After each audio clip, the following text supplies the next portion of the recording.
Mardi 24 octobre 2023, Partagez la mission de Dieu. nous vous accueillons de nouveau sur votre chaîne L'Aventure dans la Parole. Nous partageons ensemble chaque jour des réflexions importantes pour notre foi en Dieu.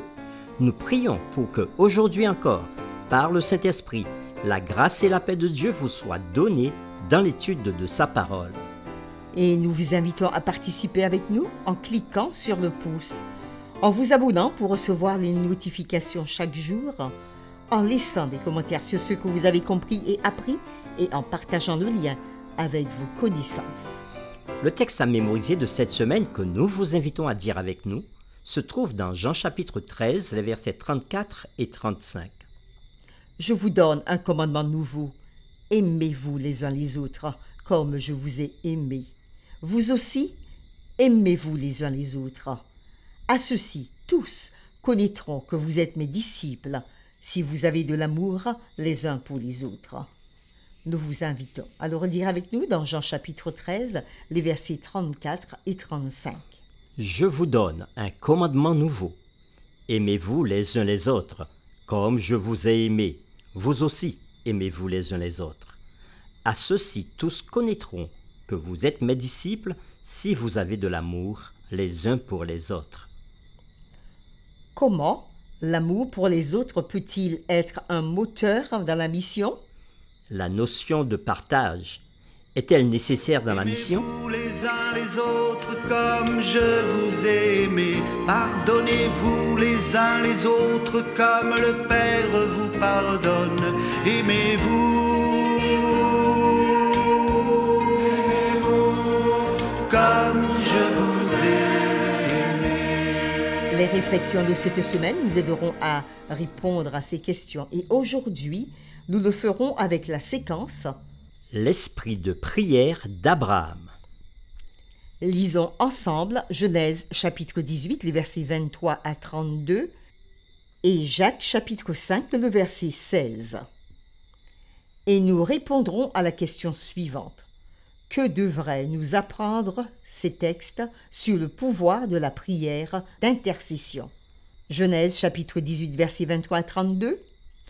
Abraham s'approcha et dit : Feras-tu aussi périr le juste avec le méchant ? Peut-être y a-t-il 50 justes au milieu de la ville. Les feras-tu périr aussi ? Et ne pardonneras-tu pas à la ville à cause des 50 justes qui sont au milieu d'elle ? Faire mourir le juste avec le méchant, en sorte qu'il en soit du juste comme du méchant. Loin de toi cette manière d'agir, loin de toi. Celui qui juge toute la terre, n'exercera-t-il pas la justice ? Et l'Éternel dit : Si je trouve dans Sodome 50 justes au milieu de la ville, je pardonnerai à toute la ville à cause d'eux. Abraham reprit et dit : Voici, j'ai osé parler au Seigneur, moi qui ne suis que poudre et cendre. Peut-être des 50 justes en manquera-t-il 5 ? Pour 5, détruiras-tu toute la ville ? Et l'Éternel dit : Je ne la détruirai point, si j'y trouve 45 justes. Abraham continua de lui parler et dit : Peut-être s'y trouvera-t-il 40 justes.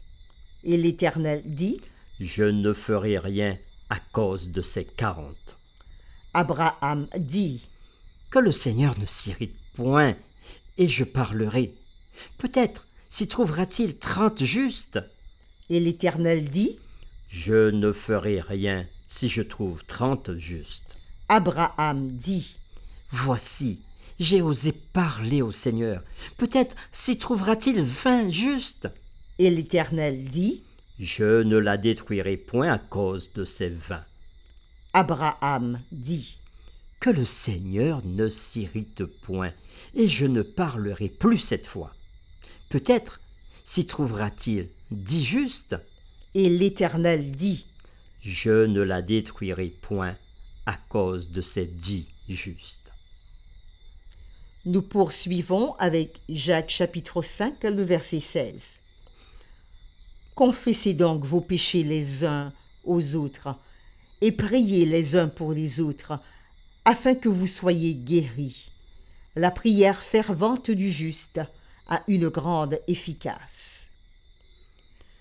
Après lecture de ces deux textes bibliques, Genèse chapitre 18, versets 23 à 32 et Jacques chapitre 5, le verset 16, répondons donc à cette question. Que devrait nous apprendre cela sur le pouvoir de la prière d'intercession? Le texte de Genèse chapitre 18, les versets 23 à 32, c'est un dialogue entre Abraham et Dieu. C'est un type, c'est une représentation de prière d'intercession. Abraham est présenté dans ce chapitre comme un intercesseur devant Dieu pour le peuple de Sodome et Gomorrhe.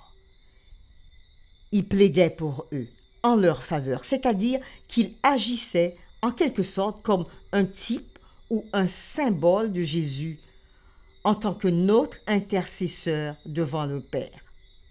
Aujourd'hui, notre mission ne sera couronnée de succès que si nous faisons ces genres de prières, des prières d'intercession. Abraham avait appris à aimer les habitants de Sodome et Gomorrhe et des autres villes environnantes. C'est pourquoi sa prière était honnête et sincère. Il avait déjà combattu contre certains rois qui avaient vaincu les rois de Sodome et Gomorrhe.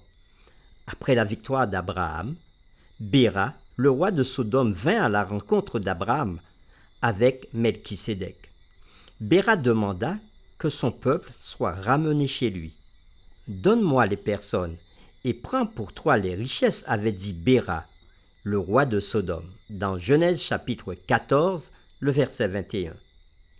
C'est une indication de l'amour de ce roi pour son peuple.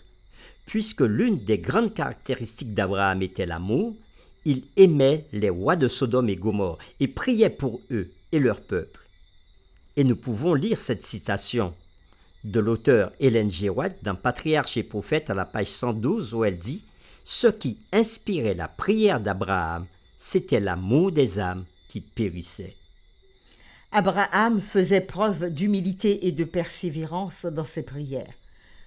Lorsque Dieu avait accepté la première demande de sauver la ville tant que 50 justes y vivraient, il continua son intercession. Notre mission ne peut réussir sans la prière d'intercession. Alors, après avoir rencontré des gens et après avoir donné un sermon ou une étude biblique, nous devons prier pour ceux avec qui nous avons été en contact. Dieu est attentif à ces prières pour toucher le cœur de ces personnes. Ce ne sont pas nos paroles ou notre éloquence qui convertiront nos amis ou nos connaissances. C'est le Saint-Esprit. C'est pourquoi, dans toute mission dans laquelle nous sommes engagés, nous devons prier pour chaque personne individuellement. Pour terminer, nous allons considérer deux textes. Un texte qui se trouve dans Romains, chapitre 8, le verset 34, et un autre qui se trouve dans Hébreux, chapitre 7, le verset 25. Romains, chapitre 8, verset 34. Qui les condamnera?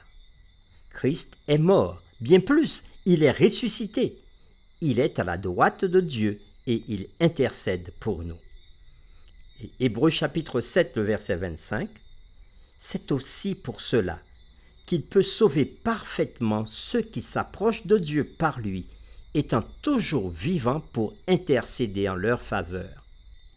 Après lecture de ces deux textes que nous venons de faire dans Romains chapitre 8, le verset 34 et Hébreux chapitre 7, le verset 25, nous répondrons personnellement à cette question. Que nous disent ces deux textes sur ce que Jésus fait pour nous? Et comment cette vérité peut-elle nous aider à mieux comprendre notre rôle d'intercesseur pour les autres? Nous vous invitons à prier avec nous. Gloire à toi, Dieu notre Père. Gloire à toi, Jésus-Christ, pour cette mission d'intercession que tu as pour nous auprès du Père. Gloire à toi, Saint-Esprit, parce que nos prières d'intercession ne sont pas des prières parfaites, mais tu sais les traduire de telle sorte qu'elle soit portée comme un parfum de bonne odeur auprès du Père, et que ses prières soient entendues, afin de délivrer et de délier des personnes qui se trouvent liées par le péché.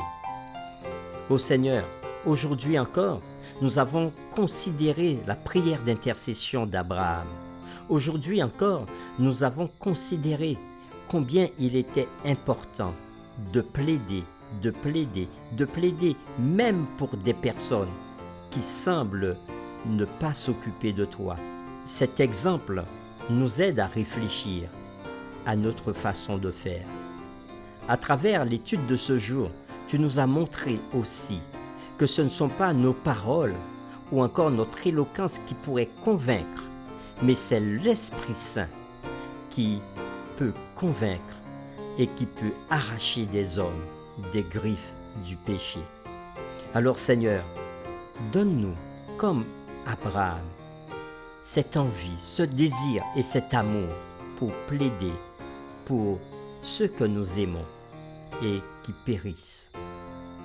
Merci d'écouter notre prière et d'y répondre favorablement, car nous t'avons prié au nom de Jésus.